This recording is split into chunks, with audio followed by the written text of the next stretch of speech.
नमस्कार, स्वागत आहे तुमचं माझ्या यूट्यूब चॅनलमध्ये, ज्याचं नाव आहे स्वामी भक्ती मराठी. उद्या आहे 19 मार्च 2026, वार आहे गुरुवार. तर उद्या आलेला आहे गुढीपाडवा. तर गुढी आपण उभारण्यासाठी साहित्य काय काय आपल्याला लागतील, त्यासोबतच गुढी आपण कशी उभारावी, त्यासोबतच नैवेद्य काय, कोणता मंत्र म्हणायचा आहे, त्यानंतर गुढी उतरवल्यानंतर त्या वस्तूंचे काय करावे, तर याबद्दलची संपूर्ण माहिती आपण या व्हिडिओमध्ये बघणार आहोत. तर व्हिडिओ स्किप न करता संपूर्ण बघा आणि जे कोणी नवीन असेल या चॅनलवरती तर सबस्क्राईब करा. तर बघा, गुढी उभारण्यासाठी आपल्याला साहित्य काय लागणार आहे, तर बघा, एक तांब्याचं किंवा पितळीचं किंवा चांदीचं तांब्या आपल्याला घ्यायचं आहे. त्यावरती आपल्याला कुंकू आणि स्वस्तिक काढायचं आहे. त्यानंतर एक नवीन साडी आपल्याला घ्यायची आहे किंवा आपल्याला खण घेतला तरीही चालेल. गुढी उभारता तेव्हा तो एक प्रकारचा ब्रह्मध्वजच असतो आणि म्हणूनच शक्यतो आपल्याला साडी ही भगव्या रंगाची घ्यायची आहे. काठपदराची साडी आपल्याला घ्यायची आहे. त्यानंतर कडुलिंबाची पाने घ्यायची आहे, आंब्याचे डहाळं घ्यायचं आहे, नारळ घ्यायचं आहे. त्यानंतर साखरेची गाठी घ्यायची आहे, फुलांचा हार घ्यायचा आहे, कलावा घ्यायचा आहे, हळद कुंकू अक्षता आणि त्यानंतर नैवेद्य आपल्याला घ्यायचं आहे. तर नैवेद्यामध्ये आपल्याला हिंग, जिरे, मिरेपूड, ओवा याचं एकत्रित मिश्रण आपल्याला करायचं आहे आणि त्यामध्ये कडुलिंबाची पानं आणि फुले आपल्याला टाकायची आहे आणि हे एकत्र आपल्याला करायचं आहे. हा नैवेद्य आपल्याला गुढी उभारल्यानंतर दाखवायचा आहे आणि त्यानंतर तुम्ही घरामध्ये जे काही गोडाधोडाचं बनवाल तर त्याचाही नैवेद्य दाखवायचा आहे. तसेच वेणूची काठी देखील आपल्याला घ्यायची आहे. तर ही आपल्याला भरीव घ्यायची आहे.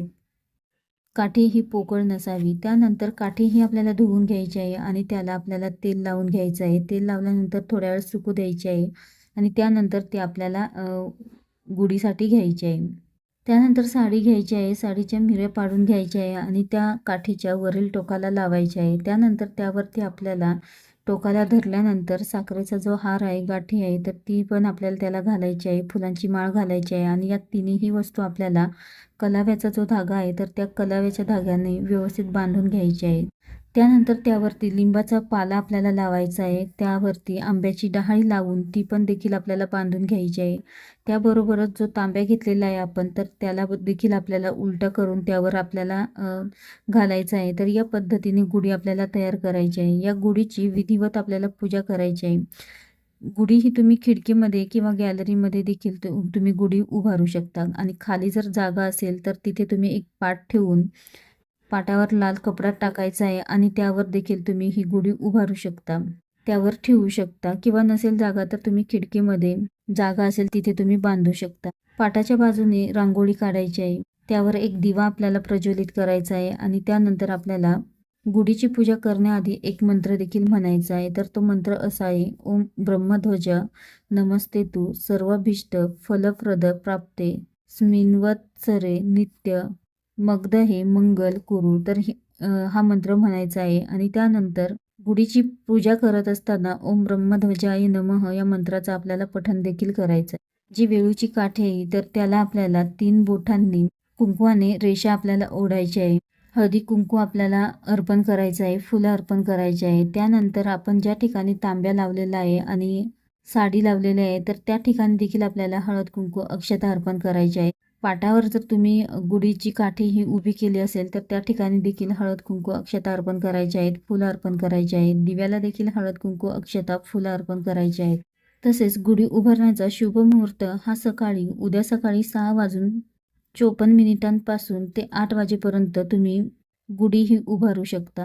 तसेच काही ठिकाणी गुढीला नारळ देखील अर्पण केला जातो तर तो देखील तुम्ही अर्पण करू शकता. नारळाला देखील हळद कुंकू अक्षता अर्पण करायची आहे आणि जो नैवेद्य सांगितलेला आहे तो नैवेद्य देखील आपल्याला अर्पण करायचा आहे. कडुलिंबाचा आणि जिरे, हिंग आणि मिरेपूड, ओवा याचं एकत्रित मिश्रण आणि त्यासोबतच लिंबाचा पाला एकत्र करून तर याचा देखील आपल्याला नैवेद्य अर्पण करायचा आहे. आणि जो काही गोडाचा नैवेद्य तुम्ही तयार करणार असाल तर तो नंतर तुम्ही ठेवून देऊ शकता. तर अशा अगदी साध्या आणि सोप्या पद्धतीने तुम्ही गुढी ही उभारू शकता आणि ही गुढी तुम्ही संध्याकाळी 4 किंवा 5 वाजेपर्यंत तुम्ही ती उतरवायची आहे. या गुढीच्या सामानाचं नंतर काय करावे, तर जो नैवेद्य आहे तर तो घरातील सर्वांनी खायचा आहे प्रसाद म्हणून. काठीही तुम्ही ठेवून देऊ शकता, परत पुढील वर्षी तीच काठी तुम्ही वापरू शकता. तसेच लिंबाची पानं आहे तर त्याचा उपाय देखील आपण सांगितलेला आहे तर तो उपाय देखील तुम्ही करू शकता. आंब्याची पानं आहेत आणि जी फुलं आहेत तर ती निर्माल्यामध्ये टाकायची आहे आणि जी काही कडुलिंबाची पानं उरणार आहेत तर ती पानं तुम्ही जे काही धान्य तुम्ही साठवून ठेवणार आहात तर त्या धान्यामध्ये आपल्याला टाकायचं आहे जेणेकरून ते खराब होणार नाही.